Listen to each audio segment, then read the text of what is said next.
முருகனையே எதிர்த்த அசுரன். அதான் சூரசம்ஹாரம் பண்ணியிருக்காரு இல்லையா நம்ம முருகர். அவர் அந்த அசுரன் ஃபஸ்ட்டு முருகரை எதிர்த்து தான் நின்றுருக்காரு. அது இல்லாமல் பல் முளைக்காத பாலகனே, நீ எல்லாம் எனக்கு எதிராக நின்று போரிட போறியா, நீ என்ன ஜெயிக்க போறியா அப்படின்னு ரொம்ப சர்வசாதாரணமாக நம்ம முருகர்கிட்ட கேட்டிருக்காரு. அப்புறம் முருகர் அவருடைய சக்தியை காட்டி சூரசம்ஹாரம் பண்ண உடனே அவர் தப்பை உணர்ந்து மன்னிப்பு கேட்டு முருகர் ஏற்றுக்கிட்டார். சேவலாவும் மயிலாவும் ஏற்றுக்கிட்டார்.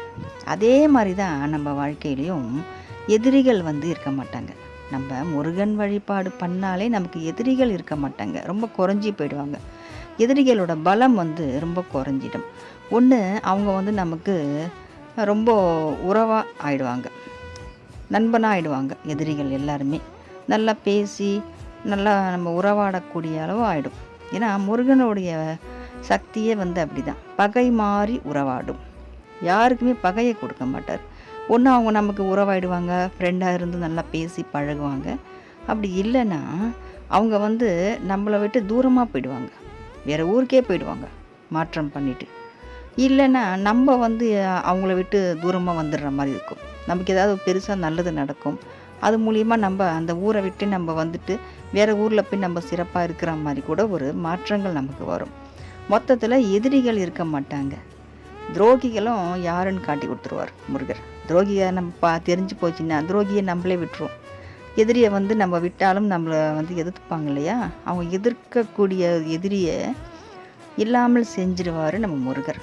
ஒன்று நம்ம கூட இருந்து அவங்க பழகி உறவாக மாறிடுவார், இல்லைன்னா நம்மளை விட்டு அவங்க எங்கன்னா தூரமாக போயிடுவாங்க. மொத்தத்தில் நமக்கு எதிரி தொல்லை இருக்காது முருகர் வழிபட்டால். அதுதான் இந்த அசுரன் சூரசம்ஹாரம் பண்ணினதுக்கப்புறமா பகையெல்லாம் மாறி உறவாக இருக்கார்.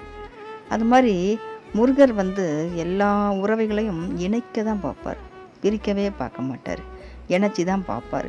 அப்படி ஒரு உறவு நம்மளை விட்டு பிரிஞ்சு போகுதுன்னா அது நமக்கான உறவாக இருக்காது. அதே சமயத்தில் அது நமக்கு ரொம்ப கஷ்டத்தையும் வருத்தத்தையும் கொடுக்கக்கூடிய உறவு. அது மாதிரி இருந்தால் தான், கஷ்டத்தை கொடுக்கக்கூடிய உறவாக இருந்தால்தான் அது நம்மளை விட்டு பிரியும்.